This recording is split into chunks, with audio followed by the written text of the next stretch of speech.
Welcome, you are in the lab room. I'm your host, Lou. Welcome, you are in the lab room. I'm your host, Lou. Thank you for joining me. Week 8 in the National Football League, San Francisco 49ers at the Jacksonville Jaguars in London. This one snuck by me. I didn't know this game was in London.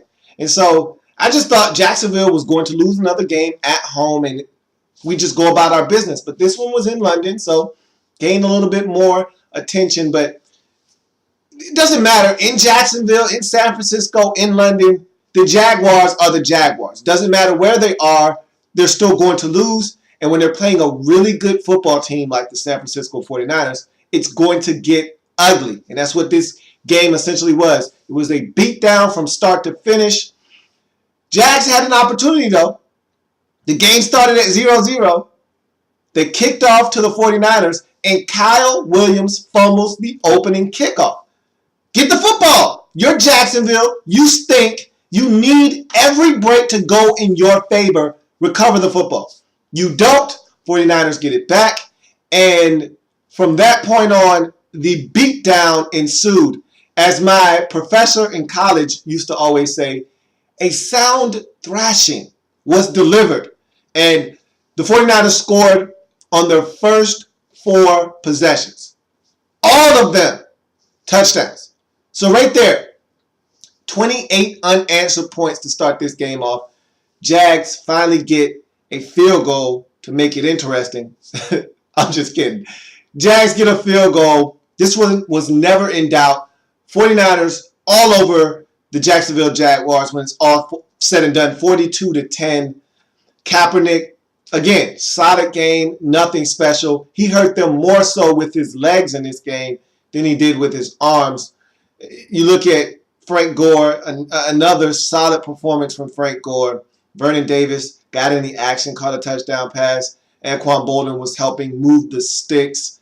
This was a game dominated by the 49ers, again, from start to finish. They were the better team. They were my sole survivor pick of week number 8 because I knew this was a guaranteed lock victory for the 49ers. Again, I was talking to my dad, and it's funny because I didn't know other people were starting to think the way that I was thinking. And I said to myself early in the season, and I've said it to you all, when did the Jacksonville Jaguars get a victory? When does it happen? Who is it against? I know where it will happen if it does happen. It'll be at home.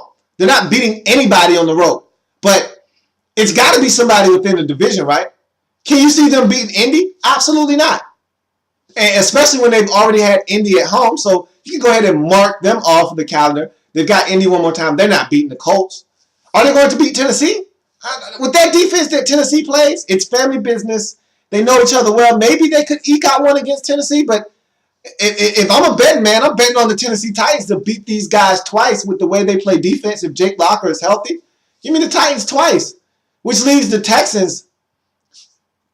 Maybe they could sneak the Texans. I mean, I don't know. I mean, the Texans are in free fall mode right now, but if Case Keenum is solid for the rest of the season, and let's not forget the Texans still play really good top-notch defense.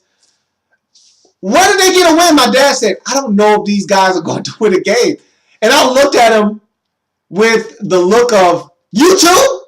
He was like, and I was like, me too. So we had a revelation together. I don't know when the Jags get a win. And Dad felt the same way I felt. I'm pretty sure a lot of you out there feel the same way. Where do these guys get to put a W on the calendar?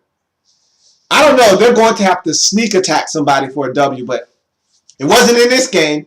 49ers take care of business. They go to 5-2, or 6-2 on the season with this W, and they keep pace with the Seattle Seahawks who play on Monday Night Football.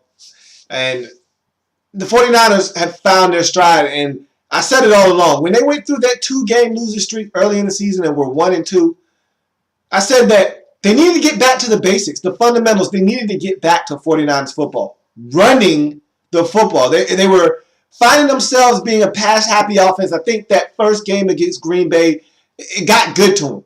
Kaepernick went off, threw for over 400 yards. They looked dominant offensively. It felt good. It looked good. They got carried away with it. and they needed to come back to earth. They forgot about Frank Gore. They forgot about this run game. They went away from what made the 49ers successful a season ago, and they had a revelation. And look, 2 losses in a row, including one of them a straight, old-fashioned, passionate ass-whooping, getting your shoes, coat, and hat taken at home by the Indianapolis Colts. 2 losses in a row, and one of them being a sound thrashing.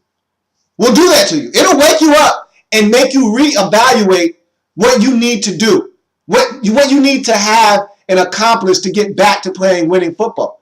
And I think they needed that. Better early than late. Hey, who wants to be 5-1 and then have a midseason crisis? No one wants to be the New York Giants. Start off hot and have a total meltdown in the middle of the season. You much rather have that happen early and hit your stride and remember who you are as a football team. 49ers have done that. They've done it in a big way.